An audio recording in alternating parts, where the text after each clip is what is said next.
at our product and actually search for problems itself, because as large as our organization would be, it's not as large as the crowd would be.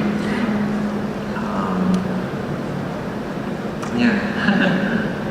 So the last question for the panel, starting with Toby, which is, for Toby himself, he's also the producer, of successful artificial life creature series of games and early developer at DeepMind.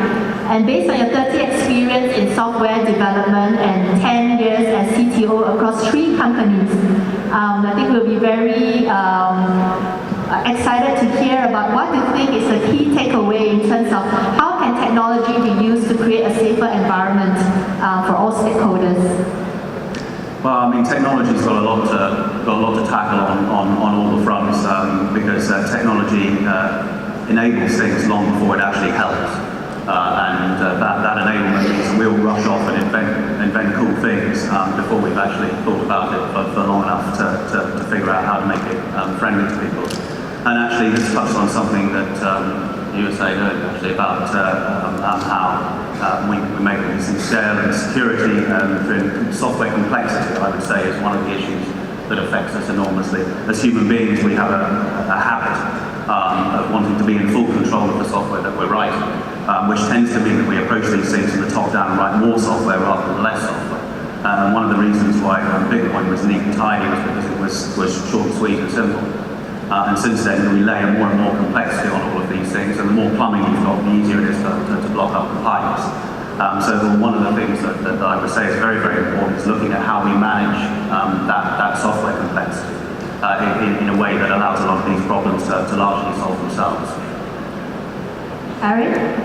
Yeah, so just to go back to the key and the password issue. So this is the issue of authentication. So an authentication is some sort of proof that you are who you are, that you own these assets, or you have these attributes, citizenship, age, whatever. And obviously, the passwords and cryptographic keys are not that different because you can lose them. They're just different sizes, really. You can consider a password just to be a very short, symmetric key between a client and a server. And what we have in reality, when we actually try to identify ourselves, is we have basically a deeply complex social environment.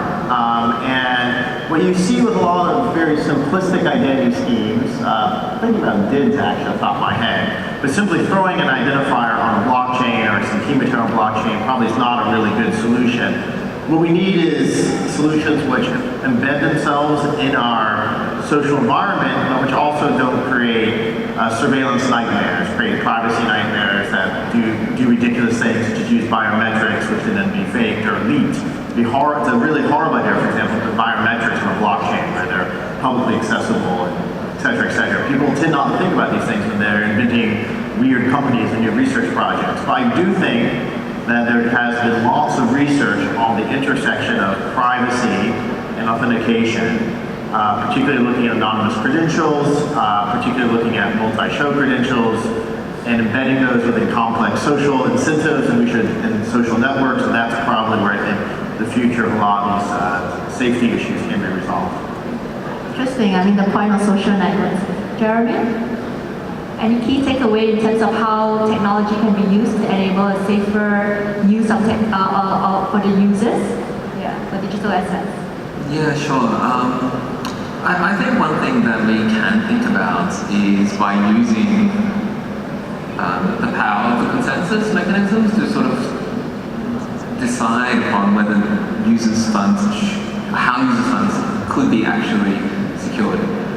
So we had this kind of concept when we were talking about the Binance DEX or the DEX that Anissa is building, so user funds being held in custody essentially by the consensus of the chain. But we've only been looking at it in really general forms. It's like, okay, well, an exchange, for example, is only allowed to perform certain actions. So maybe they can settle orders, they can settle orders. But that can be taken further. So maybe there's a grey line here that we need to, no, a grey area that we go into.